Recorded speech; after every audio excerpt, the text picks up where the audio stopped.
One Piece chapter 1052, A New Morning. We are 2 chapters away from the Wano arc being over officially. And man, we're gonna go on a month-long hiatus because, well, it's been a long time coming, boys. Part of the journey is the end. My boy Oda said that he is doing the final saga. It is the Road to Raftelto.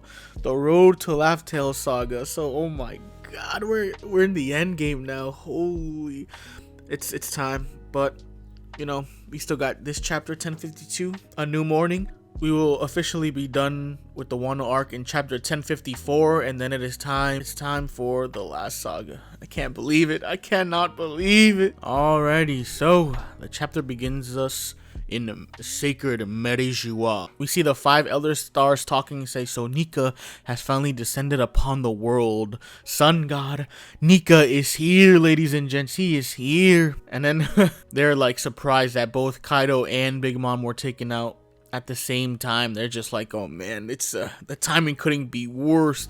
The world will change as we know it. We have new, stronger pirates on the horizon. We see them talking via transponder snail to that last CP0 member, and they're saying, is Zoe gone? What was it doing? It just slipped away into the mist. Then they say they are not opening the country. Wano will remain impregnable fortress, it seems. It will never be opened by the Marines. And they're saying, you're at least gonna bring Nico Robin back. And then he's just like, yeah, without fail. So as they're talking to that last CP0 member that escaped Wano, because, you know, I'm pretty sure the other 2 died. Then someone is jamming their signal and talking to them. You know, they're supposed to a secret channel, and someone is just like, hang on, you guys, who are you? Just wait, where are you? I'll be right there. I wonder who that is. I wonder who's like jamming their signal, who's talking to them, because I don't know, you know, I personally don't think Nico Robin's going to be captured, but I wonder who is talking to them. Who is talking to the CP0 members on a secret channel. Interesting indeed. We got a very interesting scene here between Drake and Hawkins. Hawkins seems to be on his like last legs. You know, Killer cut off his left arm, and he's like, Drake was like, I thought your divination said you'd be fine, but he's look at you, you're a total wreck. Like, he just looks severe. Like, he's about to, you know, he's about to croak. And then he's like, I sank to working for Kaido because I sensed death in the presence of that monster. But Kid and Killer faced death bravely and continued their resistance. They fought back, but Hawkins himself, he was scared. He was scared. He couldn't fight against Kaido. He'd rather join him than fight him like Kid and Killer did. And since I guess Hawkins is an honorable man, he couldn't just betray Kaido and grovel back to Kid, so he just decided to just keep fighting. And we get a little cutback, and it says, if you're going to betray them, now's the time. What does that represent? The chances of a certain man surviving until tomorrow, 1% sucks to be him. It cuts back to the now, and it says, and it shows Drake laying on the floor, and he says, so that certain man you were talking about? And then it cuts back to Hawkins and says, me. So Basil Hawkins apparently died. He's dead. He got wrecked. He got his hand chopped off by Killer, and he just died. He did not survive. I was like, wow, Oda actually killing people. So Basil Hawkins, R.I.P. You could have just swallowed your pride and joined the winning side, but no. I guess he just decided to die. In the end, Hawkins was so scared to be killed by the hands of Kaido that he ended up working under him, unlike Kid and Killer, and, well, he couldn't swallow his pride and he actually died fighting for Kaido. He probably should have just swallowed his pride and just joined the alliance instead. He had all the cards in his favor to escape death, but he chose to die. His honor and pride were too much. Which is very, very ironic, I guess. He didn't die by Kaido's hand, but he did die for him. 7 days have passed since, you know, the mortal beating of Kaido and Big Mom. And as students are learning the history of Wano, the real history, someone asked, do you know about the man who beat Kaido? I heard he's a warrior by the name of Joy Boy. And I was just like, wow, they don't even say Luffy. There's just someone saying that it was Joy Boy who did it. So I wonder how they got that information. That's super interesting. Like, where'd that name come from? Who told them that Joy Boy was the one who defeated Kaido? Very interesting. Will we get in the next 2 chapters? Who knows? Then we get a scene of Kawatsu, Kinemon, and Marco at a shrine, and it's pretty like a sad scene because Ashura Doji and Izo actually died. Man, Oda not playing. He actually killing characters off. Ashura Doji, he actually died, and then they actually killed another Whitebeard pirate in Izo, and then you just saw Marco. Kinemon tells him, "Does it work for you that we bury Izo here?" And he's like, "Of course, best to be buried in one's native soil." Both Kinemon and Marco are just like, wow, we're still alive while our comrades died.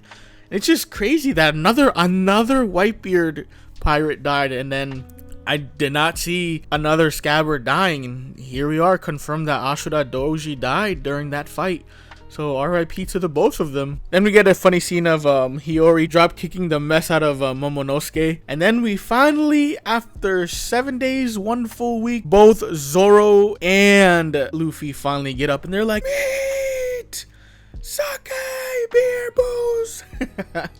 So they're both finally awake. It took a whole week, but they're both up. A lot of people on the internet was like, "Is Zoro gonna die?" Hell no, Zoro was not going to die. Then we see Yamato hugging Luffy while he's eating, and then we get another callback to Chopper sitting on top of Zoro's head while he's drinking. We haven't got too many brotherly love with Zoro and Chopper. We don't get too many of their scenes anymore. We did get that one scene with Zoro asking Chopper if he's gonna be able to heal everyone, which is pretty cool. But yeah, we got another little scene here, and they were like, "Who are you?" And he's like, "It's me, Momonosuke," because Momonosuke is now an adult, so he's not the little kid anymore. And probably the funniest scene here, we see Momonosuke going up to Nami, trying to do what he used to do, grabbing the old booba.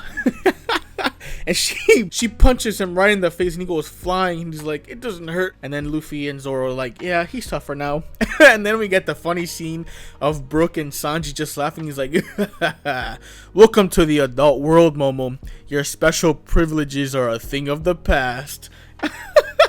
Sanji and Brook envious, and now Momonosuke cannot do what he did once, so their faces are super funny. We have a little celebration of everyone. We see Yamato putting a plate on Momonosuke's head so he looks like Odin. Then we see Zoro saying, "We're not that filthy though," because after 7 days, they probably would be pretty dirty after the fighting, but the person cleaning them was Hiyori, and she's like, "That's because I took it upon myself to cleanse you. Is that exciting for you?"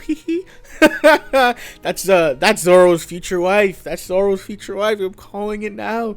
Hiyori and Zoro. And then we see Sanji triggered as hell. He's like, "Mosshead, we need to have a talk." We get a little flashback of when Sanji was calling Zoro on the transponder sound. He's saying, "After the finisher, if I'm not in my right mind, I want you to kill me." Oh yeah, that's right. And then they start fighting, and Zoro says, "I've come back from the depths of hell to kill you." And then we get a nice little callback of Zoro and Sanji fighting to the death. We get the bath scene, which is pretty crazy because it was supposed to be women, separate.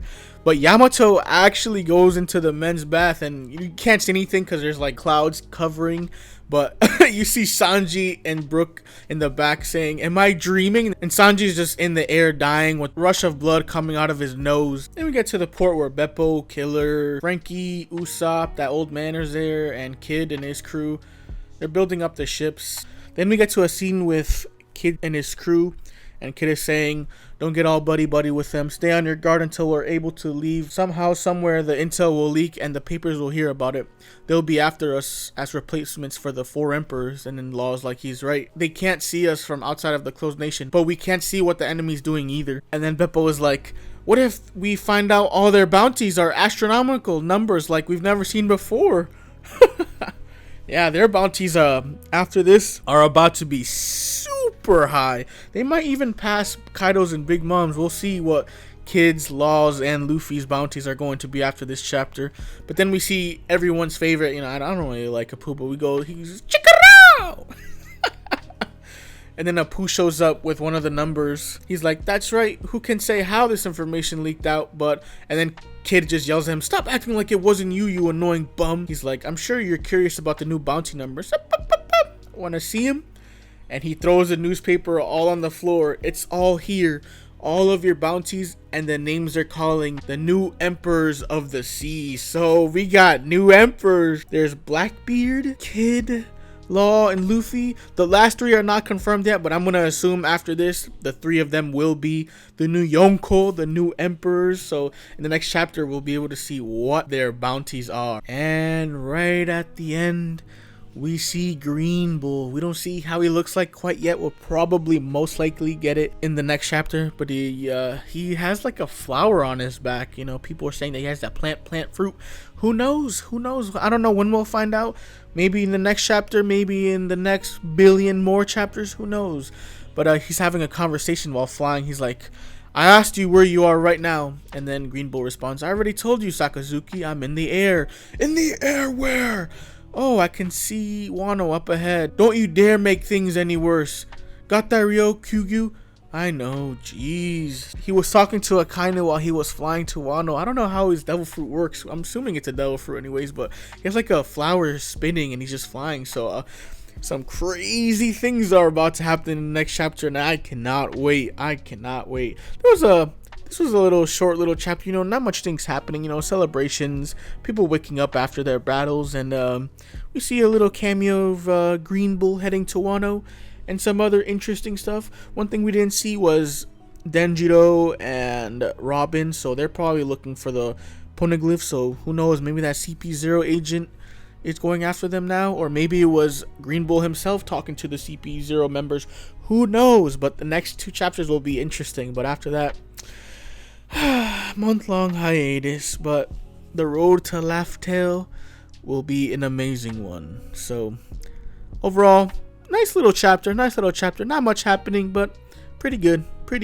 Next chapter though is going to be pretty crazy. We're gonna get bounties, we're gonna get probably Green Bull arriving to Wano, and it's just gonna be all a bunch of crazy stuff. The last 2 chapters of Wano are gonna be some crazy things, probably bounties and all, so prepare yourself, ladies and gentlemen. The end of Wano is upon us, and the road to Laugh Tale is on the horizon. So join me in my next video. So let's hop on this cosmic cloud and let's journey into infinity and see what awaits us next in the world of One Piece.